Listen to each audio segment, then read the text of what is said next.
मस्त बा जवनिया गोरे गाल माल गोरिया सांझो बेरिया।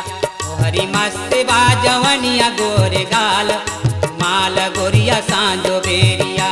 हमरी मस्त बा जवनिया गोरे गाल तुमाल बलमा सांझ बेरिया।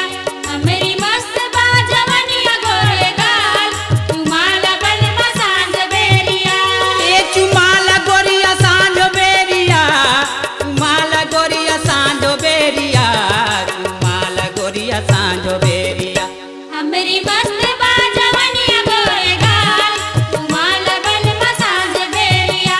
हमरी मस्त बा जवनिया गोरे गाल तुमाल बलमा सांझ बेरिया।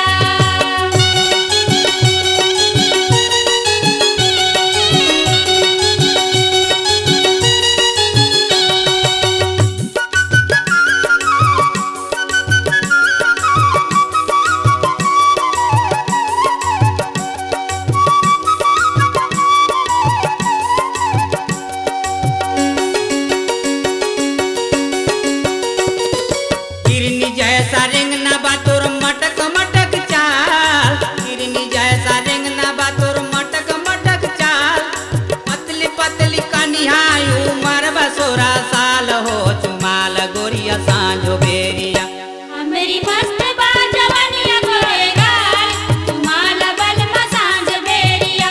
हमरी मस्त बा जवनिया गोरे गाल तुमाल बलमा सांझ बेरिया।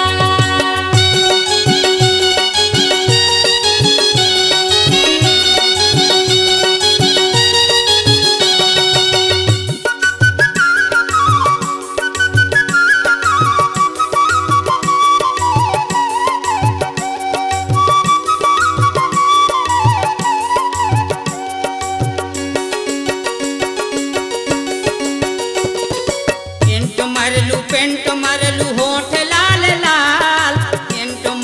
पेंट मरलू होठ लाल लाल। गजरा ऊपर फीता मरलू खोपा लाल गुलाल हो चुमाल गोरिया सांझो बेरिया। हमरी मस्त बा जवनिया गोरे गाल तुमाल बलमा सांझ बेरिया। हमरी मस्त बा जवनिया गोरे गाल तुमाल बलमा सांझ बेरिया।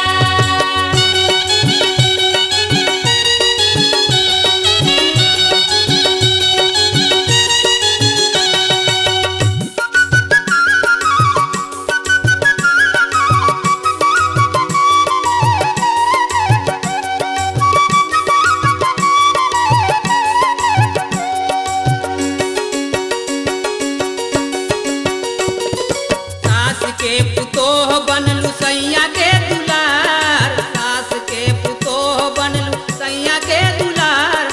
देवरा से तू राज करलू रहलू बीच बाजार हो चुमालो गोरिया सांझो बेरिया। हमरी मस्त बा जवनिया गोरे गाल तुमाल बलमा सांझ बेरिया। हमरी मस्त बा जवनिया गोरे गाल तुमाल बलमा सांझ बेरिया। ए चुमाल गोरिया सांझो बेरिया चुमाल गोरिया सांझो बेरिया चुमाल गोरिया सांझो बेरिया। हमरी मस्त बा जवनिया गोरे गाल तुमाल बलमा सांझ बेरिया। हमरी मस्त बा जवनिया गोरे गाल तुमाल बलमा सांझ बेरिया। हमरी मस्त बा जवनिया गोरे गाल तुमाल बलमा सांझ बेरिया। हमरी मस्त बा जवनिया गोरे गाल तुमाल बलमा सांझ बेरिया।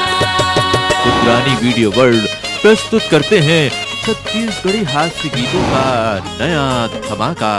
छत्तीसगढ़ के सोनू निगम, नीलकमल वैष्णव की मधुर आवाज में बेहतरीन गीतों का नया गुलदस्ता। टूरी के उड़ागे अजरा। नाच नाच बेंदरी रे तोलते हूँ चंदरी बड़ी तमाशा देखा देना वो। नाच नाच बेंदरी रे तोलते हूँ चंदरी बड़ी तमाशा देखा देना वो।